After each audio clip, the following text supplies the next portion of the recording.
Hello ho. Je vous avais manqué. Non. On va avoir des petits changements sur l'émission pêle-mêle. Là par exemple j'ai accumulé un retard gargantuesque et je me dis que ce serait peut-être mieux de scinder section par section. Là par exemple on va faire uniquement les animes depuis donc le dernier pêle-mêle.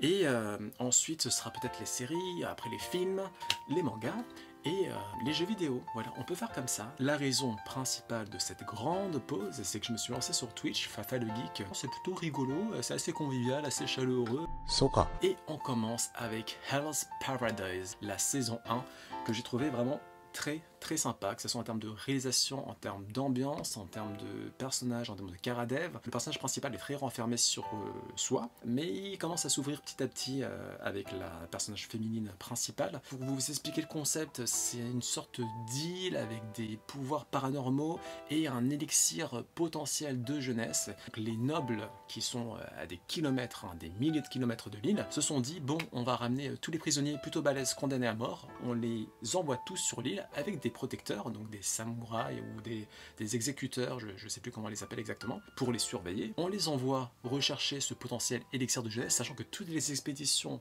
précédentes se sont soldées par des échecs cinglants, et on verra comment ça se passe. Le lore de l'île est plutôt intriguant, assez mystérieux. Les créatures qui le peuplent, dont celles au sommet, sont assez flippantes, assez angoissantes par endroits. Mine de rien, cette saison 1, elle donne envie de voir ce qui va se passer par la suite. Je dis pas que c'est incroyable, mais ça reste un anime avec lequel j'ai pris beaucoup de plaisir. Je pense être là pour la saison 2 qui s'annonce bientôt, j'espère. On n'a pas encore eu de date, mais ça devrait pas tarder. Ou pas. Ensuite, la saison 2 de Mashle. Alors Mashle. Très drôle. Comme la saison 1, c'est très léger. C'est un peu One Punch Man dans l'univers de Harry Potter, avec un Mashle qui est pas aussi surpuissant, invincible que Saitama, certes, mais quand même il est ultra balèze. Personne lui arrive à la cheville. Ou presque, à voir, du One Punch Man sans la profondeur de One Punch Man, sans le world building, sans le Karadev, ça reste en surface souvent. Les personnages sont plutôt drôles, les gags sont réussis. L'opening de la saison 2, bon c'est le meilleur opening de l'année, on va pas se mentir. Bling bam bam bing bam bam bing bam bam bam bling bam bam bing bam bam bing bam bam bam bling bam bam bing bam bam bing bam bam to the head to the bim bam bam. Mais voilà, ça casse pas trois pattes à un canard, c'est pas prétentieux en soi, c'est très classique, les ennemis sont assez oubliables. Alors oui, il y a certaines thématiques plutôt touchantes qui sont abordées, mais c'est toujours en surface. Mais c'est pas grave, on passe un bon moment, c'est divertissant, rien de transcendant, clairement, mais ça se laisse voir avec plaisir. Voilà. Les horizons Pokémon. Alors les horizons Pokémon, on a assisté récemment à une grande phase, un grand combat contre un Pokémon légendaire. Ce passage était particulièrement réussi, mais de base en fait, je trouve que Pokémon c'est un anime fleuve qui est parfaitement adapté à sa cible, c'est-à-dire aux fans de Pokémon. C'est à la fois drôle, c'est à la fois touchant, ça apporte parfois des thématiques assez dures, comme l'abandon, la mort, l'angoisse de passer à côté de ses rêves. L'héroïne est très introspective, très introvertie, je m'en connais pas mal en vrai, contrairement à Sacha qui est très dynamique, là c'est plutôt le rôle de Roy pour le coup, son alter ego masculin. Il y a une troisième protagoniste assez adorable, qui est streameuse d'ailleurs, qui a lancé un compte Twitch, Dot je crois qu'elle s'appelle, et vraiment la cohérence, la cohésion, l'alchimie, parmi les Rising Volticers, c'est toutes celles et ceux qui sont en train de naviguer sur ce grand aéronef incroyable avec tous leurs Pokémon à bord. Capitaine Pikachu, toujours aussi charismatique, toujours aussi badass, il est incroyable. Fried, pareil, ça pourrait être le personnage principal, carrément. Les méchants sont plutôt intéressants, on n'est pas sur le niveau comique de la Team Rocket, là on sent qu'il y a quand même un sujet assez important derrière, un lore plutôt mystique qui ne demande qu'à être fouillé, c'est très prometteur. Maotsukai no Yome, la saison 2, pas aussi transcendante que la saison 1, pas aussi captivante, j'ai eu beaucoup de mal à entrer dedans, contrairement à la saison 1 où à partir de l'épisode 3 j'étais déjà à fond dans l'univers très onirique, très magique, très beau, très dangereux également de ce Maotsukai no Yome. Là c'est différent, on est dans une ambiance estudiantine, académique, Shisei se fait de nouvelles et de nouveaux amis, je me suis vraiment attaché à eux, à ce petit groupe, vraiment petit à petit, et une fois que c'est fait, ça passe. On est parfois dans un délire colonie de vacances, sachant que certains élèves ont des des troubles assez sérieux parfois avec leur passif, avec leur psyché. L'OST est toujours aussi belle, toujours aussi touchante, et surtout c'est un anime dont l'âme est palpable. On sent la passion, on sent l'envie de bien écrire derrière, et ça se voit, ça se ressent, et mine de rien, les animes du genre, c'est pas si courant. On a parfois l'impression d'assister à une pièce de théâtre avec différents actes soigneusement distillés tout du long de la saison. Si vous avez aimé la saison 1, regardez la saison 2, vous allez peut-être vous ennuyer au départ, mais je vous garantis qu'à la fin, vous serez satisfait. Kimetsu no Yaiba, la saison 3. Alors, au niveau de la réalisation, c'est incroyable. L'animation Sakuga, toujours aussi impeccable, même si on sent que par rapport à la saison 2, il y a des baisses de rythme. On sent que les animatrices, animateurs ont été parfois peut-être pris au dépourvu, éreintés, je sais pas. Mais il y a des baisses de qualité sur certains épisodes. C'est pas flagrant, mais ça se voit quand même. Et surtout, le problème, c'est l'écriture. Hein. C'est l'écriture, malheureusement. J'ai pas du tout ressenti l'intensité incroyable de la saison 2. Les démons de premier rang sont pas très marquants, contrairement aussi à celui de la saison 2 et du film. Les piliers en soi sont plutôt réussis, il y a un travail derrière, mais je trouve qu'il n'y a pas assez de focus sur eux, il n'y a pas assez de matière malheureusement. Il y a même des combats qui sont carrément mis au placard, on voit le début mais on voit pas la fin. J'ai trouvé que le personnage de Tanjiro était trop mis en avant, alors je sais que c'est le personnage principal mais là ça se voit un peu trop et c'est dommage parce qu'il y a des piliers qui sont là, il y a Nezuko qui est là, il y a également d'autres personnages secondaires qui sont présents. On les voit mais leur participation n'est pas aussi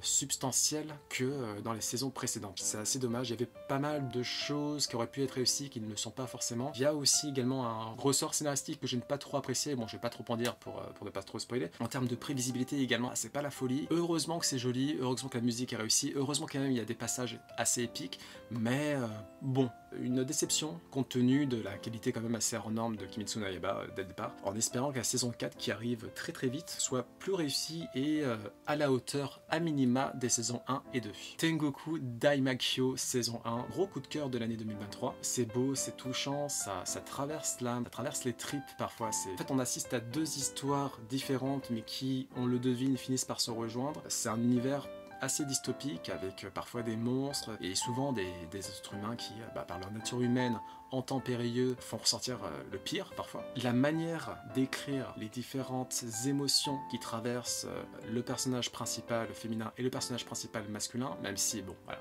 je passe pas, c'est très cru, c'est très réaliste, ça pourrait parfois choquer, d'ailleurs même en termes de violence, parce qu'on a affaire à des personnages qui sont des enfants, mais l'univers dans lequel ils sont transposés est très adulte, très réaliste, très cruel parfois. On est sur du seinen, en fait c'est pas un shonen, et c'est vrai que ça peut brusquer. C'est un peu comme Made in Abyss, où on a des enfants, donc on pourrait croire que ça va être bon enfant, que ça va être mignon, que ça va être guiré, mais non, c'est pas du tout le cas. Âme sensible de s'abstenir, mais autrement, franchement, foncez, parce que c'est une perle. C'est dans mon top 3 2023, mais facile. Yamada-kun to level 999. 99 Une romance entre une jeune femme plutôt normale à première vue et un gamer très bon, très performant, qui fait du ranking sur des MMORPG si je ne me trompe pas. Donc du coup on aborde l'univers geek, la facette geek à travers un shoujo, c'est assez original et c'est plutôt réussi. Bon, ça reste un shoujo plutôt classique en termes de ressort scénaristique. C'est beau, c'est touchant, on a les yeux larmoyants du début à la fin, c'est très guimauve mais aussi ça aborde parfois des thématiques assez importantes, parfois le harcèlement, l'exclusion sociale, les regrets sentimentaux. Si vous aimez les shoujo, foncez. Et si vous avez jamais testé les shoujo et que vous êtes geek, franchement, geekette, testez, vous allez voir, c'est pas mal. Votre curiosité pourrait payer pour le coup. Oshinoko saison 1, l'un des animes de 2023. Hein. Le seul défaut à la rigueur, ça peut être l'épisode 1, qui est très long. Au début, vraiment, on pense à du fanservice bizarre. On est assez gêné, mais plus ça avance, plus on fait fi de ce sentiment de gêne. Arrive la conclusion et là, on est ok. Ok d'accord, ça va être ce genre d'anime là. La réalisation est incroyable. En termes d'animation, en termes de direction artistique, en termes de direction visuelle, c'est juste impeccable. On a les yeux étoilés mais du début à la fin. Au-delà de ça, ça aborde parfois des thématiques très importantes et très graves de l'industrie idol, mais aussi du harcèlement sur les réseaux sociaux. C'est beau, que ça soit le karadev, l'alchimie entre les différents protagonistes, l'humour, les cliffhangers, c'est vraiment un de mes animes préférés de l'année 2023 et de loin. Je vous le recommande, mais vraiment les yeux fermés. Juste le premier épisode un peu compliqué et ensuite One Piece, bon bah la conclusion de l'arc Wano, c'était laborieux, on va pas se mentir.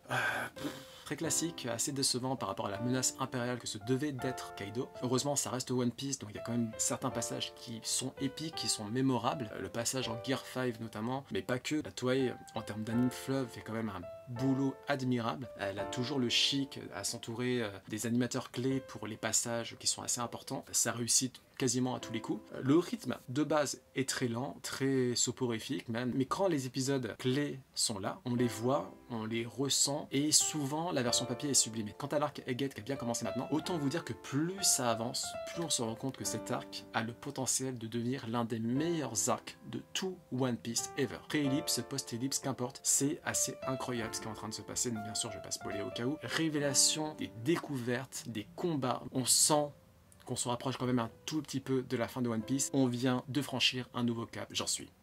Dr Stone saison 3, j'apprécie toujours autant l'aspect scientifique, découverte, vulgarisation de nombre de concepts scientifiques, mais de l'autre côté, ça reste quand même assez classique. Les personnages, faut vraiment les voir comme des personnages de jeux vidéo avec des durées de vie. Franchement, il y a à chaque épisode, normalement, tel ou tel perso, il doit mourir. Après, ça fait depuis la saison 1 que c'est comme ça, mais ça me brusque toujours autant que ça soit aussi marqué. Parce que c'est censé être des humains normaux de base. Dans tous les cas, ça reste original, les personnages sont plutôt attachants, rien de fou, hein, j'ai pas de coup de cœur en particulier. Ça se laisse voir, je pense que je vais aller jusqu'à la fin.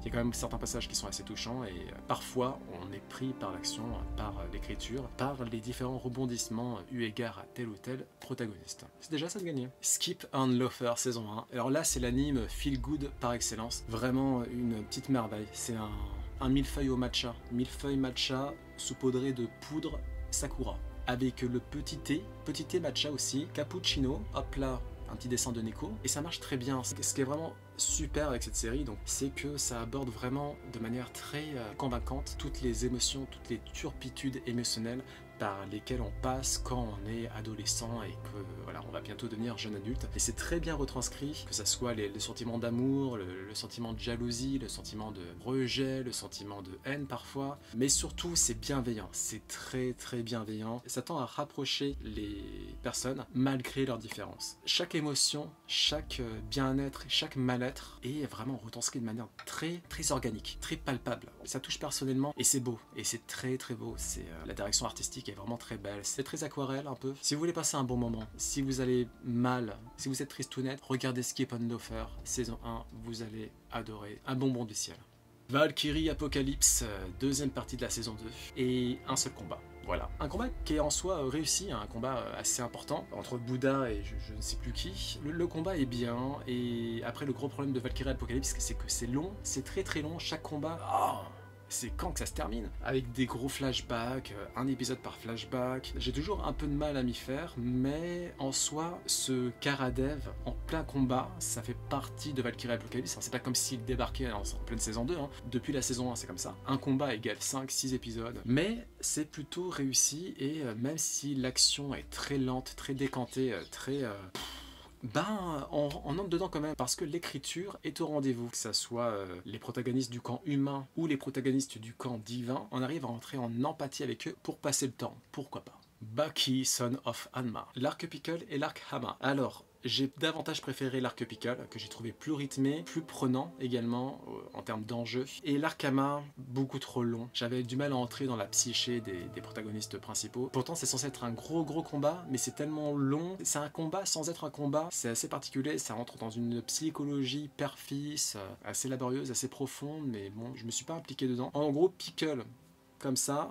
Hama, Bleach, la guerre sanglante de Milan, part 2. Très bon. Et pourtant, je fais partie de celles et ceux qui n'ont pas vraiment apprécié la version papier, qui était trop longue, trop classique, trop prévisible, trop shonen. Et en soi, l'anime ne change pas tant que ça, mais ça change quand même. Tite Kubo en a profité pour inclure certains éléments scénaristiques qui n'étaient pas présents dans la version papier, et parfois ça fait toute la différence. On a un approfondissement du lore qui est là, et même en termes de Karadev, en termes d'enjeu, c'est limite le jour et la nuit, d'autant plus que la réalisation du studio Pierrot est imparable. C'est très très très très très beau. L'animation est au top, l'OST est au top. On n'a qu'une envie, c'est voir la part 3. Vraiment, la fin de la part 2, on sent qu'il s'est déchaîné. En fait, on a l'impression que Tite Kubo a vraiment mis les mains dans le cambouis et s'est investi corps et âme dans cette saison 2 avec les équipes d'animation. C'est l'impression que ça donne et vraiment ça fait toute la différence. Ça sublime x 1000 la version papier.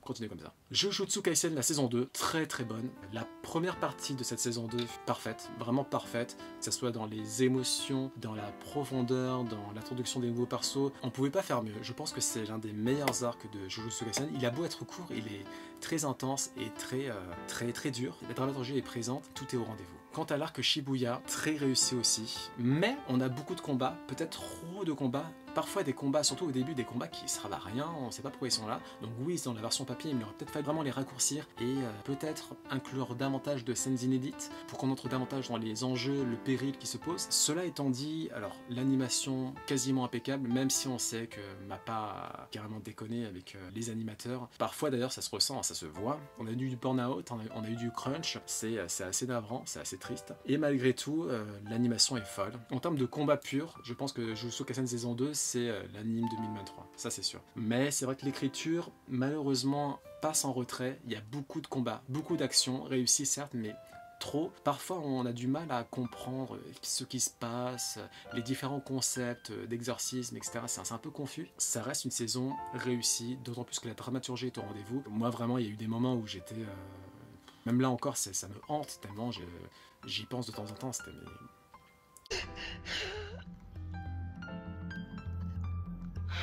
Mushoku Tensei, la saison 2, partie 1. La partie 2 vient de commencer là. Que dire, c'est un anime qui est très beau, sublime en termes d'animation, en termes de world building également, en termes de lore, en termes de level design. Le gros problème, ça reste toujours autant le personnage principal qui est problématique au possible. Qui dit personnage principal dit auteur aussi, parce qu'en fait il y a une dimension fanservice qu'on aurait espéré voir disparaître dans la saison 2, sauf que c'est pas du tout le cas. Un peu moins, mais quand même, c'est là. C'est assez nauséabond, sous le prisme de l'humour, donc ça passe, mais pas tant que ça, c'est plus gênant qu'autre chose. En termes d'écriture, franchement, s'il n'y avait pas le fanservice, ça serait très bon, je pense. Là, malheureusement, ça cache quasiment tout. Zombie 100, la saison 1, très bon début. Le concept de zombie apocalypse dans l'univers du travail et la dépression qu'on peut ressentir quand on se sent pas à sa place, quand on se sent exploité de part en part, c'était vraiment brillant. Malheureusement, un peu comme la saison 2 de Jujutsu Kaisen, les équipes d'animation ont souffert d'un burn-out et d'un crunch incroyable, dans le mauvais sens du terme, ce qui a causé une grosse pause sur la saison, une pause tellement longue que j'ai perdu le fil en fait. Il me semble que ça a repris, mais je suis même pas sûr. Il restait 1 ou 2 épisodes et j'ai totalement lâché l'affaire. Le fait déjà de savoir que les équipes ont été maltraitées à ce point-là, c'est pas fou. Et c'est dommage parce qu'il y avait du potentiel et les personnages sont plutôt attachants, c'est assez drôle. Je recommande quand même parce que c'est un concept de zombie apocalypse qui se laisse voir, assez coloré, assez touchant parfois, mais clairement, en plus c'est paradoxal, ça traite de l'exploitation de l'humain dans le monde du travail.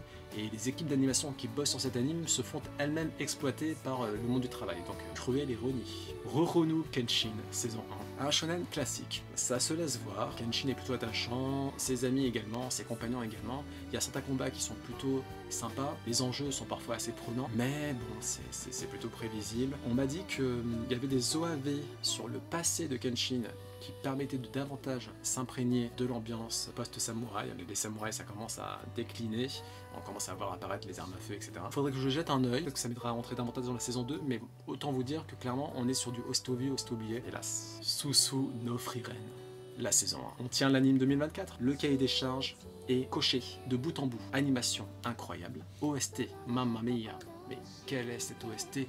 Du feu de Dieu. Les personnages hyper attachants, l'alchimie entre Frieren, Fern, Stark, les flashbacks, mais quel moment de tendresse, quel moment de tristesse, quel moment, mais on fond de bout en bout. Il faut peut-être être émotionnellement assez solide, ça aborde pas mal l'aspect du deuil notamment. On est un peu sur du Violet Evergarden dans un univers à la Lord of the Rings. Le concept est plutôt original, sans trop en dire, c'est une perle, c'est un chef-d'œuvre. L'animation Sakuga, mais de bout en bout. Le rythme prend son temps, mais c'est parfait. Prenez votre temps. Ça conviendra peut-être pas vraiment aux amateurs purs de shonen qui veulent juste des combats. Les différents arcs sont hyper travaillés. Frieren est épique, badass au possible. L'écriture m'a touché personnellement. Bon nombre de moments se sont imprimés dans ma rétine. L'année n'est même pas encore terminé, que je peux vous dire à 2000% sous une free ride, c'est l'anime de l'année 2024. 28 épisodes ciselés à merde. Tokyo Revengers saison 3 ou saison 2 partie 2 parce que c'est le même opening, j'ai pas trop compris. Bon, autant vous dire que le soufflet c'est dégonflé, c'est laborieux, très classique, très prévisible. Le concept était original mais malheureusement il n'est pas exécuté comme il faut. Le personnage principal est vraiment on n'en peut plus de ce personnage. Il commet tout le temps les mêmes bêtises, il apprend pas de ses erreurs, il fait que pleurer, c'est bien de pleurer, c'est bien de pleurer en tant que cas, c'est important. Mais faut pas tout le temps pleurer, c'est chiant, à un moment donné c'est chiant. Il y a des passages qui sont quand même bons et mine de rien, il y a certains personnages qu'on continue d'apprécier, mais c'est laborieux, d'autant plus que l'animation n'est pas du tout au rendez-vous, c'est très figé, on sent que les équipes sont pas investies, peut-être par manque de temps, par manque de budget, pas foufou, malheureusement. Shangri-La Frontier, saison 1, bonne surprise, d'autant plus que quand vous êtes dans l'univers gaming, jeux vidéo, encore plus pour celles et ceux qui jouent à des MMORPG, vous allez retrouver bon nombre d'aspects des MMORPG dans cet anime-là, un peu comme Swords Art Online. Ça se fait suivre avec un grand plaisir, rien de transcendant, que ce soit l'animation, la technique, etc. Mais c'est bien fait, on sent que l'équipe qui a bossé là-dessus aime son support, pas mal de bons moments, une bonne alchimie entre les différents personnages. Le fait de voir transposer des éléments du jeu vidéo dans un anime, ça fait plaisir à voir parce que c'est là pour le coup c'est bien fait. Je serai carrément de la partie pour la saison 2. Les carnets de l'apothicaire, la saison 1, top 3 de l'année 2024. Et pourtant j'ai eu du mal à rentrer dedans. C'est très lent pour le coup, c'est un shoujo qui se passe dans la Chine impériale, la cour de l'empereur. On suit les aventures de Mao Mao qui se fait kidnapper pour être servante dans une des cours de l'empereur, avec les différentes maîtresses qui sont là pour produire des héritiers. Tous ces éléments-là sont abordés avec une certaine délicatesse, mais une franchise également. C'est beau, mais ça va au fond du sujet. On scinde clairement les enjeux, ce qui va pas, et comment les femmes essaient de survivre dans un tel environnement. Les éléments de décor, les éléments esthétiques de la Chine impériale sont restitués avec brio. Idem au niveau des us et coutumes. Quant aux compétences d'apothicaire de Mao Mao, on est à fond dedans. D'autant plus que Mao Mao est adorable, elle est incroyable cette fille. On comprend pourquoi certains sont amoureux d'elle. Un des personnages les plus réussis et les mieux écrits qu'il m'était donné de voir. On a certains arcs, dont le dernier de la saison 1 qui est vraiment grandiose. La réalisation est vraiment au top du top. On voit que l'équipe a eu tout le temps du monde pour réaliser cette saison 1. Ça se voit, ça se ressent, et tant mieux. Solo Leveling, saison 1, très bon. C'est un shonen pur et dur pour le coup, même si c'est pas vraiment un shonen. Je crois que c'est un manhwa webtoon coréen, si je dis pas de bêtises. Il y a beaucoup d'action, certes, mais l'action est au top du top. En termes d'animation, on est sur le haut du panier. L'histoire est plutôt réussie, plutôt prenante, même si parfois c'est coupé de manière assez chaotique. On passe d'un moment à l'autre sans transition, c'est assez confus. Le héros principal est particulier. Il a tendance à prendre des risques vraiment qui irritent. Il y a même des moments où je me suis dit, mais toi, si t'étais pas le personnage principal, tu serais mort depuis très longtemps. J'ai cru comprendre que ça allait être expliqué à un moment donné. Au-delà de ça, le concept d'avoir dans la vie réelle des éléments de jeux vidéo, voire augmenter ses statistiques de vitesse, d'agilité, d'intelligence, de force, etc. Je trouve ça hyper stylé. J'aurais adoré avoir ça dans la vraie vie, vraiment. Enfin, quoi que non. En numéro 1, être comme Saitama. Et en numéro 2, avoir le pouvoir du type de solo leveling. On a fini la partie 1 de cette saison 1. On va avoir la partie 2 qui va arriver d'ici peu. C'est un des animes de l'année. Peut-être très classique, encore une fois, mais clairement incontournable pour peu qu'on apprécie le shonen, l'action. C'est fait avec passion, et il y a une écriture derrière, il y a un world building derrière, et ça fait plaisir à voir. Blue Exorcist saison 3. Blue Exorcist. Alors déjà le problème c'est que entre la saison 2 et la saison 3, il y a 5 années qui se sont écoulées, donc compliqué de reprendre après tant de temps, mais une fois qu'on s'est remis au diapason, ça passe. Alors l'animation est vraiment pas folle, c'est assez statique, c'est pas médiocre mais c'est pas foufou non plus, les openings toujours aussi banger, il y a des passages touchants, et l'écriture de Kazue Kato, l'autrice de Blue Exorcist, est bien restituée dans cet anime. On sent que l'arc qui est dédié à un personnage précis est plutôt bien fait, bien peaufiné. Je suis entré dedans. Après le problème c'est qu'il y a beaucoup de passages assez poncifs, que ce soit au niveau du Karadev ou au niveau de l'animation, encore une fois malheureusement, mais en soi il y a quelques rebondissements qui étonnent, qui surprennent, et puis je trouve que l'univers de Blue Exorcist, le lore est quand même assez étoffé, et sur de la magie, sur de l'exorcisme, sur de l'académie façon Harry Potter. Plus ça avance, plus on sent que les fondations, les piliers sont là. Je serai de la partie pour la saison 4 en espérant quand même que la réalisation soit plus réussie, une meilleure réalisation, et je pense que la saison 4 sera top.